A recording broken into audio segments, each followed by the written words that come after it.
From KVUE News in Austin, you're watching Texas This Week with Ashley Goodo. Thank you for watching Texas This Week. We are now 100 days out from the November midterm election, and Democrats are kicking their campaigns into high gear as they try to take over the Texas House. Plus, we have more on that memo to state agencies telling them to trim their budgets, how it could impact the race for Texas Speaker. But first, let's get to the 3 things you need to know in Texas politics. The AI data center debate continues. On Wednesday, a data center developer pulled plans to build in a rural community southeast of Dallas, citing Governor Greg Abbott's new data center rules. It may be a win for the governor among some rural voters, but doesn't go far enough for others, because this week, Republican Ag Commissioner Sid Miller again called on the governor to bring lawmakers back to Austin for a special session on data centers, and Abbott's Democratic challenger, State Representative Gina Hinojosa, called on the governor to put a moratorium on new data centers until the legislature meets. And the industry, well, it isn't taking all the heat laying down. There's now a group, Texas Connects, running pro-data center ads. The Midland ISD School Board voted Tuesday to sue the state over recapture or Robin Hood. The state takes money from property wealthy districts like Austin ISD to subsidize property poor district. Midland ISD leaders who are forced to pay say they're also forced to adopt a rate calculated by the state or risk losing funding. They liken it to a state property tax and want a judge to declare recapture unconstitutional. The Texans running for U.S. Senate were both in Fort Worth Tuesday talking with the state's sheriffs. An independent group of sheriffs announced their endorsement of Attorney General Ken Paxton, but the Republican caused some heat for refusing to answer questions from reporters about anything other than law enforcement, opening himself up to jabs from State Representative James Tallarico on Wednesday at an event in Austin.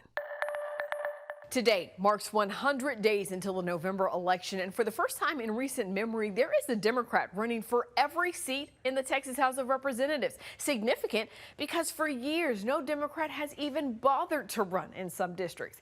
State Representative Christina from Houston also serves as the chair of the House Democratic Campaign Committee. We talked about what Democrats are doing to try and flip some seats. 100 days until the November midterm election. You are hard at work trying to get some down ballot Democrats to win. Tell us about those efforts. Oh, yeah. I mean, we're so excited that we have Democrats competing across the board. The momentum is with us. I can tell you that our candidates come back and let us know that people are so receptive to voting for Democrats this time around. And listen, they want change, and they believe that voting for Democrats is going to be the change that they need. They are ready for people who focus on affordability, economy, and want to reduce the corruption and lawlessness that we see right now in our state and in our nation.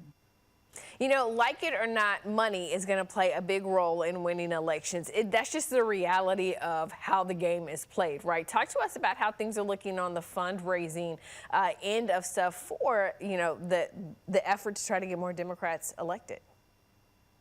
Listen, we can always use more money, but, you know, we're powered by volunteers as well. Where our candidates have been going through trainings with us, and we're teaching them how to use their phone and raise some funds. And it's coming in, it's trickling in. We've seen our statewide candidates raise a lot of money. So that is taking a good chunk, but our candidates are reaching out to folks in their communities, and the money's trickling in. You know, National Democrats identified 12 state house seats that they were hoping to flip in the November midterm. These are seats that were held by Democrats but flipped. Can you talk to us a little bit about the effort to try to get the message about Democrats out to those voters, and do you think it's resonating? Absolutely. You know, I was speaking to one of our candidates this morning, and she made me laugh. She said, I don't know how to handle this, but I have an insurrectionist who is supporting me because they're so eager for change. In the last Trump midterm in 2018, we were able to flip 12 seats with very little infrastructure. We didn't see that big blue wave coming. And this time around, we do see it coming, and We have much better infrastructure. We just need 14 seats to flip the House. And we're aligned with the national organization who identified, about 12, 13 seats that they see as incumbent strongholds, seats that we need to hold on to and some that we can flip. And so we're aligned with that. But I see opportunity everywhere. And I think there's just going to be some surprises that we aren't expecting.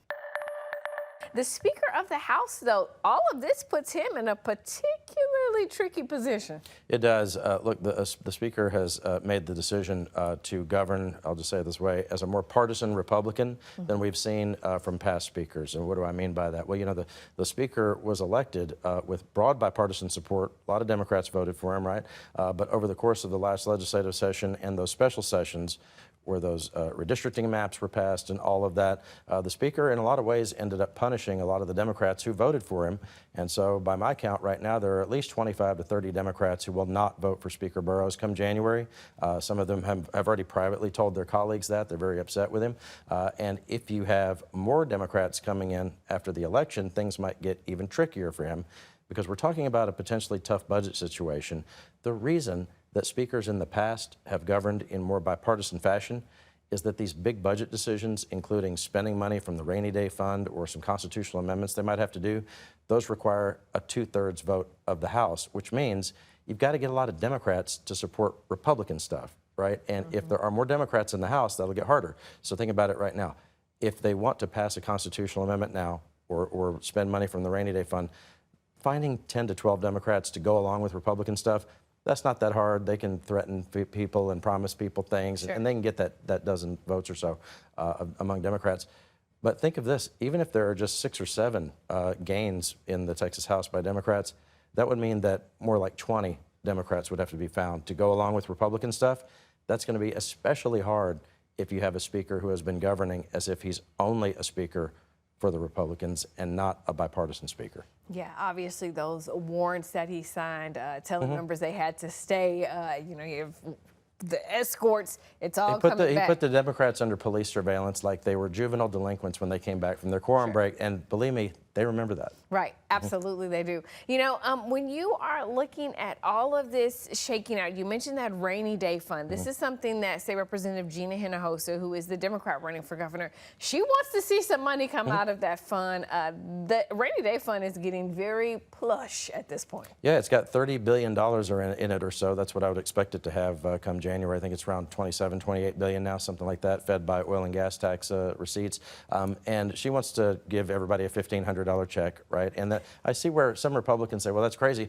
Well, think about what the Republican leadership is doing. They're spending $51 billion to offer property tax payers something like $100 worth of relief on their property tax bills. She wants to spend $17 billion to give everybody $1,500 checks.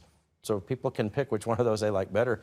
But remember, it was Republican presidents, including George W. Bush and President Trump, who both signed legislation to give people what amounted to tax rebate checks, which is what Hinojosa is talking about. So whether people think it's crazy or not probably just depends on their partisanship. But I can tell you, money in people's pockets, that would be a popular thing given the state of the economy. Yeah, so much to continue to watch as we inch closer to that session. What are you hearing, though, from people sort of behind the scenes about these cuts, these potential budget cuts that agencies are going to have to make? Well, we talked about 2011. At that time, the cuts to public education were massive. It was $5 billion, and that was in 2011 dollars, $5 billion worth of cuts, which nobody's talking about anything that drastic just yet. Depends on what's going to happen with the war in Iran and what that means for energy prices, what that means for the overall economy here in Texas and around the country, and what the economy looks like heading into January. And there's a new cop on the beat, right? There's a new comptroller who we are told is going to potentially come in and I'll put it this way. I had somebody ask me about this the other day. He might manufacture a deficit. People don't understand that the comptroller is very powerful. It sounds kind of boring that it's the state's accountant who tries to figure out, what kind of revenues they're going to have. But the comptroller can come in and tell them, look, you can only spend X amount.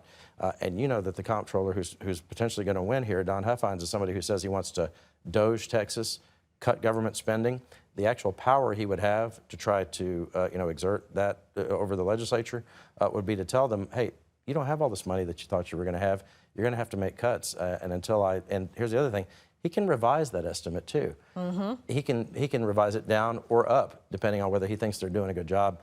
In the past, there were some comptrollers, including John Sharp and some others, who used that power in different ways to try to get things out of the legislature that they wanted. We've had some comptrollers who were maybe a little more docile recently. Of course, you remember, though, in 2011, one of the reasons there were such massive cuts to education, later the comptroller at the time, Susan Combs, she was criticized for just getting it wrong. That she gave them a bad number to work with, but by then the cuts to the public education system were already made. Yeah, and we know that they didn't restore those cuts. No, and so, not till way later. Yeah. The leaders of some agencies tell KVUE it's not unusual for them to receive a directive like this. Those budget requests that were due next month. That's Texas This Week.